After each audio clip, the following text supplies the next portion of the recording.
What's going on, dudes and dudettes? So I don't know if she's still playing for the team Claire Davidson of the Duke softball team, but it looks like she did get drafted pretty recently. So I don't know.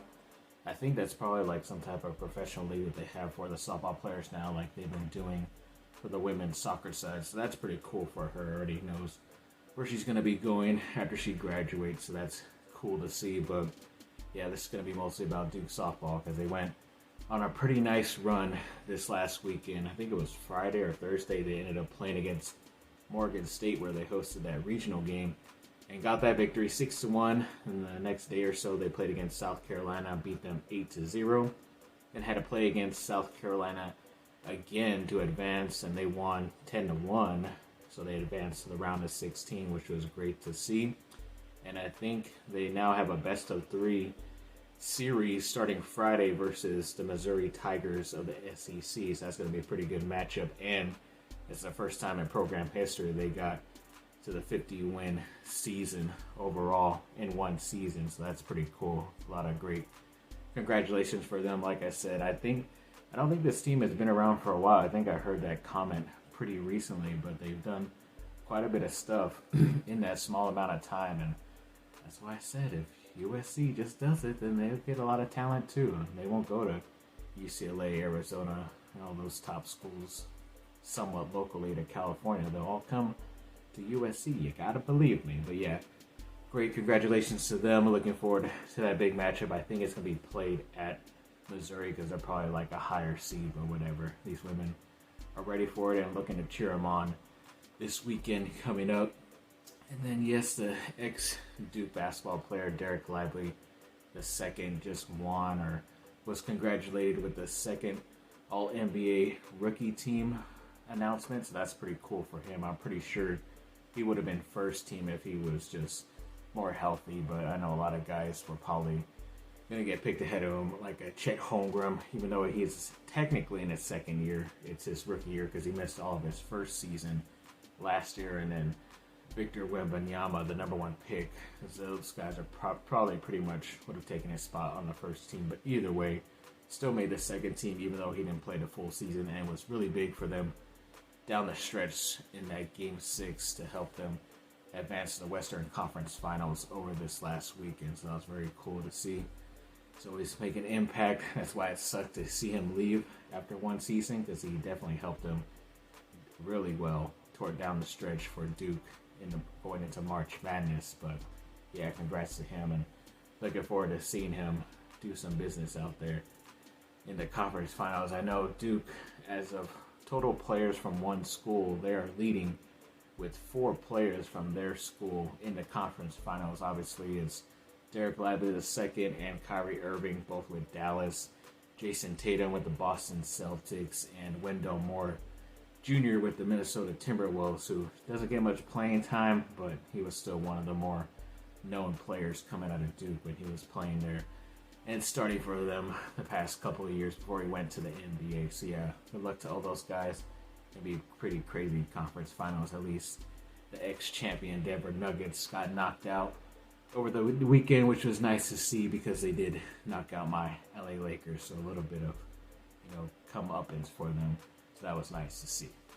And it looks like a Mercer running back, Al Wooten II, is going to be transferring to Duke football. He announced that within the last couple of days over the weekend, which was cool to see. So adding some more talent and depth to the offensive side. So that's really all you could hope for. Good to see from Coach Manny Diaz. And according to some reports and odds betting out there, it looks like the Lakers are the second best to land Darius Garland of the Cleveland Cavaliers, which is nice because he's a pretty good player overall.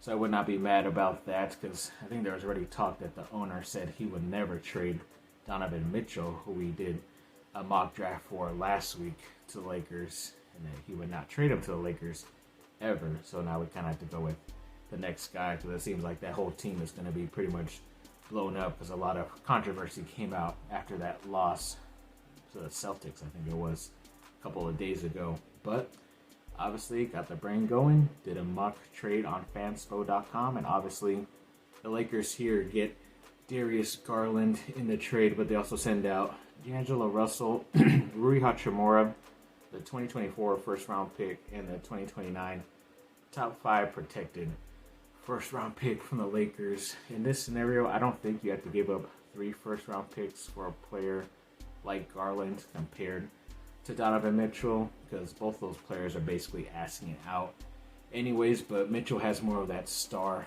cachet, which I think is why you'd have to give up more picks for him. But Garland, I think you can do only 2 picks and still have that late pick in the future protected if it lands in the top 5. If the Lakers are that bad, then it will automatically come back to the Lakers, and I think the next season goes to Cleveland or something like that.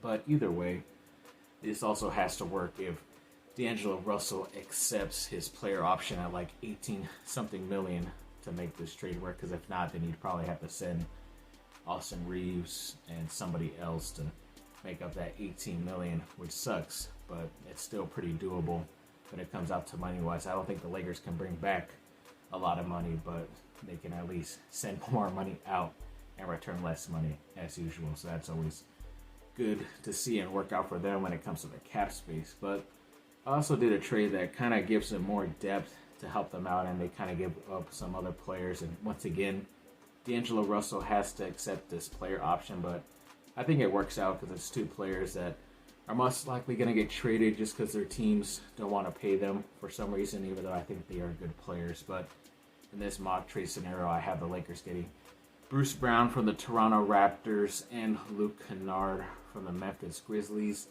The Lakers are sending D'Angelo Russell and Jalen Hood-Schifino to the Raptors, and Gabe Vincent and Christian Wood to the Memphis Grizzlies. Obviously, they're going to probably have to send 2 first-round picks in this trade as well. I kind of say give the better first-round pick to Toronto, because I just think Memphis doesn't really care about first-round picks. Plus, they get a veteran point guard in Gabe Vincent to help them out, and a Christian Wood, a depth piece to help them out in the front court. Plus, the Raptors are getting some okay players to help them out, like a Russell, because I think they might be losing Schroeder to free agency, but they are probably going to re-sign, what's his name? I already forgot his name, but he got traded. Emmanuel Quickly from the New York Knicks during the season, so they're probably going to re-sign him anyways, but they have a nice backup, and they'll have Russell as well.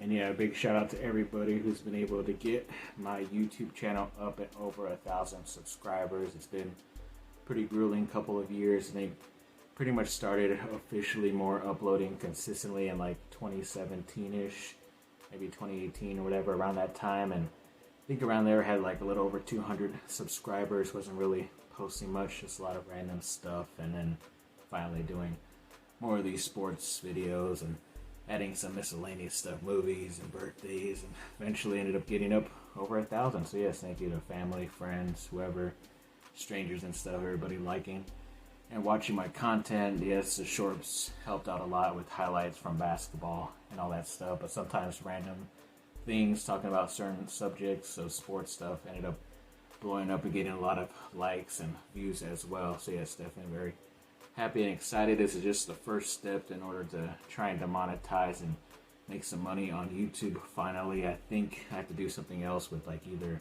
having a certain number of time watched on shorts and maybe on my videos, something like that, in a span of a year. So I think I'm pretty close to those. I think I'm a little more than halfway through even already this year. So as long as hopefully by the end of this year I cross that whatever time mark, then I should be able to start getting some stuff from here, which is going to be pretty cool. So yes, definitely very happy and excited and very grateful once again to all of you. So yes, thanks again.